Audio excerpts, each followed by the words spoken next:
አርቲስቶች ምሽግ የሆነ ቦታ ተገኘ። ይሄ ሆቶ ሬስቶራንትና ወደዚህ ህንጻ ሲመላለስ ብዙ ጊዜ ሳያት ደምሴ ከጌታቸው ረዳ አትለይም ይላሉ። አምባሳደር ምስጋኑ ወደዛ በተመላለሰ ጊዜ ሁሉ ሉላ ገዙን ይዞ ነው የሚመላለሰው ነው። የምድር ገነት ተብሎ ባለስልጣናቱ የሚጠራውና ጥብቅ ቁጥጥር የሚደረግለት የሆቴል ዘ ፓላስ ሌክዠሪ ሊቪንግ በመባል ይጠራል። በውስጡም ሆቶ ተብሎ የሚጠራ ውድና ቅንጡ ሬስቶራንት የሚገኝ ሲሆን የሆቴልን ባለቤትነቱ በቴዎድሮስ ይልማ እንደሆነ መረጃዎች ያሳያሉ። ታዲያ ይህን ተከትሎ የተወዳጁ ጋዜጠኛና የቴሌቪዥን ፕሮግራም አቅራቢ ሉላ ገዙና የታዋቂው አርቲስት ሳያት ደምሴ ስም ከባለስልጣናቱ ጋር እየተነሳ ሲሆን የወጣባቸው ሚስጥር በሀብታሙ አያሌው ተነግሯል። በዛሬው ቪዲዮ ዝርዝሩን ይዤላችሁ ቀርብ ያለው እውነታውን እየመረራችን ቢሆን ትውጡታላችሁ። እንደሚታወቀው ብዙዎቻችን በክብርና በብዙ ዝና የምናቃት ሳያት ደምሴ አዲስ ነገር ይዛ ብቅ ብላለችም። በሷ ዙሪያ ሚዲያዎች የተቀባበሉት ያሉት አዲስ አንድ ጉዳይ አለ። ብዙዎቻችን እንደምናቀው የሰው ልጅ በተፈጥሮ ሲፈጠር እጅግ ደካማና ስህተት የሚገኝበት ሆኖ ነው የተፈጠረው።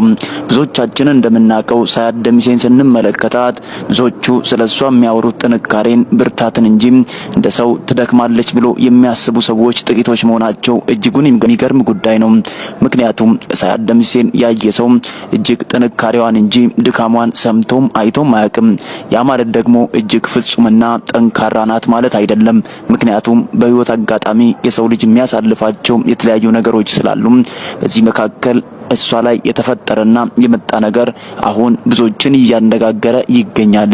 ምክንያቱም ሰውነት በራሱ ደካማነት ስለሆነ ማለት ነው። ብዙዎቻችን እንደምናቀው ብዙ ሚዲያዎች ላይ ቀርባ በምታወራበት ጊዜ ከንግግሯ በኋላ አንዳች ሰው ሌላ ነገር መጨመር እንደማይችል ተደርጎ ይታሰባል። ምክንያቱም ውሳኔው እሷ ጋር እንዳለ ይሰማል። የሰው ልጅ ደግሞ በተፈጥሮ ሲኖርና ሲመላለስ ፈጣሪ ሲፈጥረው እጅግ ደካማና ስተት የሚሰራ ሆኖ ነው የተፈጠረው። ብዙዎቻችን እጅግ ጠንካራ ናቸው ብለን የምናስባቸው ሰዎች መካከል እጅግ ሽንፈትና ድካም አለመቻልም ሲገለጥባቸው አንዳንዴ እነዚህ ሰዎች እንደዚህ ናቸው የሚያስብሉ ነገሮች ሊፈጠሩ ይችላሉ። ምክንያቱም እነሱም ሰው ስለሆኑ ሊሳሳቱ ሊወድቁና ሊደክሙ ይችላሉ።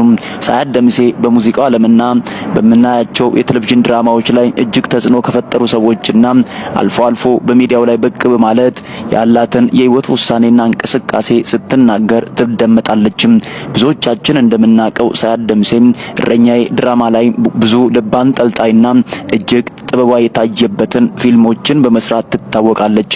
ሁላችንም እንደምናቀው ሳያት ደምሴን የሚያስብ ሰው ለምን እቺ ልጅ አታገባም? በህይወቷ አጋጣሚ ደግሞ የገጠማት ነገር እጅግ ከባድ ቢሆንም ትዳር መያዝ አለባት የሚሉ ሰዎች እጅጉን ብዙ ናቸው። ሳያት ደምሴ በሙዚቃውን በትወናውና በተለያዩ የፊልም ስራዎችም እጅግ ተወዳጅነትን ካተረፉና በጥበብ ዓለም ውስጥ ደግሞ ራሳቸውን ቆጥበው በሚዲያም ብዙ ሳይታዩ ከሚንቀሳቀሱ ሰዎች ውስጥ የምትገኘው ሳያት ደምሴ ዛሬ ደግሞ አዲስ ነገር በሷ በኩል ሚዲያዎች ተጨናንቀዋል። ቲክቶኩ፣ ኢንስታግራሙ በሷ ጉዳይ እጅግ መነጋገሪያ ሆኖ ቀጥሏል። ምክንያቱም አንዳንድ ጊዜ ያልጠበቅናቸው ሰዎች ከጠበቅንበት መንገድ ዝቅ ብለውና ካሉበት ደረጃ ወርዶ ሲገኙ የብዙዎቻችንም ጥያቄ እጅጉን የሚያሳስብና የሚያስደነግጥ ሆኖ ይወጣል። ያ ደግሞ የብዙዎቻችን ሐሳብ ምንድነው? እሷም እንደዚህ ታደርጋለች ወይ ብሎ ሲሉ አንዳንዶቹ ሳያት ደምሴ ሰው አይደለች እንዴ? እንዴት እንደዚህ አታደርግም ይላሉ። አንዳንዶቹ ደግሞ ከሷ የሚጠበቅ ድርጊት አይደለም፣ ነገር ግን እኛም እሷ ሰው እንደሆነች እናምናለን፣ ነገር ግን ያላት አቋምና አቅም እንደዚህ እንዳናስብ ይከለክለናል የሚሉ ሰዎች እጅጉን ተበራክተዋል። ምክንያቱም እንደ ንግግራችንና እንደ ኑሯችን የሚወሰነው ህይወታችን ስለሆነ አንዳንድ ጊዜ ጥሩ ተናጋሪዎችና በህይወት አጋጣሚ ጠንካራ ውሳኔ እንዳላቸው የሚያወሩ ሰዎች በህይወታችን አጋጣሚ ሲገጥሙን እጅግ ጠንካራ ሰዎችና ስህተት የማያውቃቸው እንደሆኑ ይሰማን ይሆናልም። ምክንያቱም አንዳንድ ጊዜ በህይወት አጋጣሚ የምናገኛቸው ሰዎች ጠንካሮች እንደሆኑ ብቻ እንጂ የምናውቀው ከላይ የሚነገርና የሚኖሩት የተለያየ ሊሆን ይችላል የሚለው የብዙዎቻችንም ሐሳብ ነው።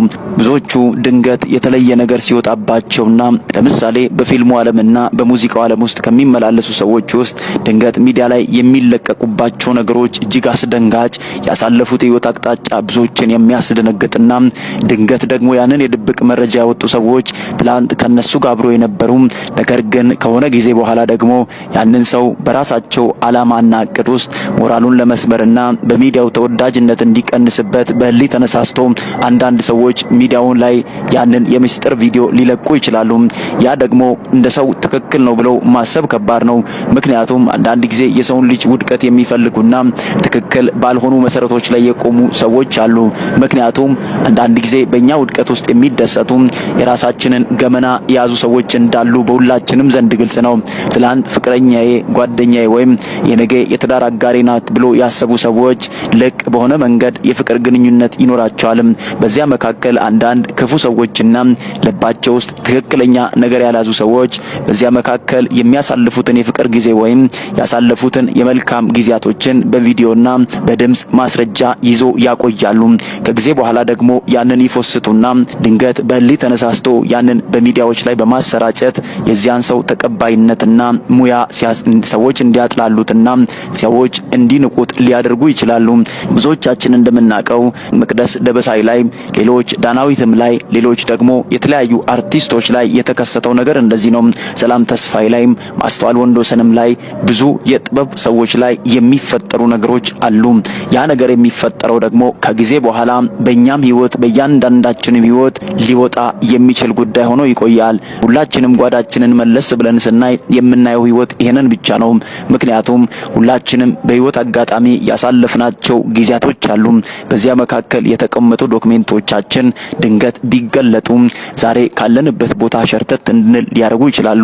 ሳያት ደምሴ ደግሞ እጅግ በብዙዎቻችን ዘንድ በልብና በሀሳብ ጥንካሬ የምትታወቅ ብዙዎቻችን እንደምናውቀው ከሷ ንግግር ጀርባ አንዳች ክፉ ነገር አለ ብሎ ማሰብ ሰዎች አይችሉም። ምክንያቱም ሳያት ደምሴን ያየ ጥንካሬን ያያል። ለብዙ ሴቶች ምሳሌ እንደሆነች ይወራል። ነገር ግን ወዳጆቼ ሰው እጅግ ደካማና ስንፍና እንዳለበት አንዳንድ ጊዜ በህይወት አጋጣሚ ደግሞ ያሳለፋቸው ነገሮች ጥያቄ ውስጥ ሊከት የሚችል እንደሆነ በሁላችንም ዘንድ ግልጽ ነው። ስለዚህ ዛሬ ደግሞ የምናወራው በዚህ ጉዳይ ላይ ሳያት ደምሴ ጋር የተነሳ የወጣው ምንድነው፣ ቪዲዮስ የተለቀቀው እንዴት ነው የሚለውን ሐሳብ ላወራችሁና ጥቂት ላጋራችሁ ሞክራለሁ። ምክንያቱም እሷ ቪዲዮ ላይ የሚነሱ ነገሮች ብዙዎቹ ጥያቄ የፈጠረባቸው እንደሆነ ግልጽ ነው። ሳያት ደምሴ አሁን ያለችበት አሁናዊ ሁኔታ በብዙዎቹ ዘንድ ጥያቄ የፈጠረና ልቧን ያሳዘነ ጉዳይ ነው። ከድሮ ፍቅረኛዋና ጓደኛዋ ጋር የተደረገ የስልክ ልውውጥና በቪዲዮ መልክ የወጣ አንዳንድ ተንቀሳቃሽ ምስሎች አሉ። እነዚያ ምስሎች ደግሞ አሁን የተለቀቁበት ምክንያት ምንድነው? አሁን ሳያት ደምሴ እጅግ ከሚዲያው ርቃና ብዙዎች እንደምናውቀው ብዙ ነገሮችን ከምትሰራበት ተቆጥባ ህይወቷን እየመራች እንደሆነ ይታወቃል። ከዛ ውጪ ደግሞ አሁን የተነሳ ያለ ነገር ምንድነው? አዲስ ፍቅረኛ ይዛለች። ልክ እንደ ሰላም ተስፋዬ በድብቅ የፍቅር ግንኙነት ጀምራለች። በዚያ ምክንያት ተናዶና ተቆጥቶ የለቀቀው ፎቶና ቪዲዮ ብዙዎችን አስቆጥቷል፣ ብዙዎችንም አናዷል። አሁናዊ ሁኔታው ይሄንን ይመስላል። አሁን የተለቀቀው ቪዲዮ ደግሞ ብዙዎችን ያስቆጣው ለምንድነው? ሳያት ደምሴን በዚህ መልኩ አልጠበቅንም ብሎ የሚሉትም እጅግ ለሷ ፍቅር ያላቸውና እንደ ሰው የማያዩዋት ስተት ይኖርባታል ብሎ ያላሰቡ ሰዎች ናቸው። ብዙ ጊዜ እንደዚህ አይነት ነገር ሲለቀቅ አንዳንድ ሰዎች አያምኑም። ለነዚያ ሰዎች የተለየ ቦታና ፍቅር እንዳላቸው ስለሚታወቅ አንዳንድ ጊዜ የሚነገሩ ነገሮችን በማጥላላትና ትክክል እንዳልሆነ በማሰብ የሚያልፉ ሰዎች አሉ። ስለዚህ የድሮ ፍቅረኛ ብዬ ስለም ሳያት ደምሴ ፍቅረኛ የላትም ብሎ የሚያስቡ ሰዎችም አይጠፉም። ምክንያቱም ደግሞ አሁን ከተወራውና ከሚኖረው ህይወት ጀርባ ያሉ ነገሮችን ስለማናቅ ማለት ነው። ስለዚህ አሁን በድብቅ ፍቅረኛ ይዛለች ብሎ በማሰብ የለቀቀው ቪዲዮ አሁን ብዙ ሚዲያዎች ሊቀባበሉት ቢሞክሩም ከተወሰነ ደቂቃዎች በኋላ ቪዲዮዎቹ ለመጥፋት ተገደዋል። ምክንያቱ ምን እንደሆነ ባይታወቅም አሁን ያለው ሁኔታ እንደዚህ ነው። ሳያት ደምሴ ላይ የተለቀቀው ቪዲዮ ብዙዎችን ያናደደው እንደዚህ አይነት የፍቅር ግንኙነት አልነበራትም ብሎ ለሚከራከሩ ሰዎች መልስ የሚሆንና እሷን ደግሞ እንደ ሰው ለማያስቡና የተለየ ቦታና ክብር ለሚሰጧቸው መታሰቢያ እንዲሆን ስል ላውራችሁ ዘንድ ይሻለው። ሰዎች ይደክማሉ፣ ይሳሳታሉ፣ ትክክል ያልሆነ ነገርም ሊያደርጉ ይችላሉ። ነገር ግን ያ ማለት እነዚያ ሰዎች አይሳሳቱም፣ ፍጹም ናቸው ማለት ሳይሆን ሁሉም የራሱ ጥፋት አለበትና አሁን ያለው ነገር ይሄንን ይመስላል።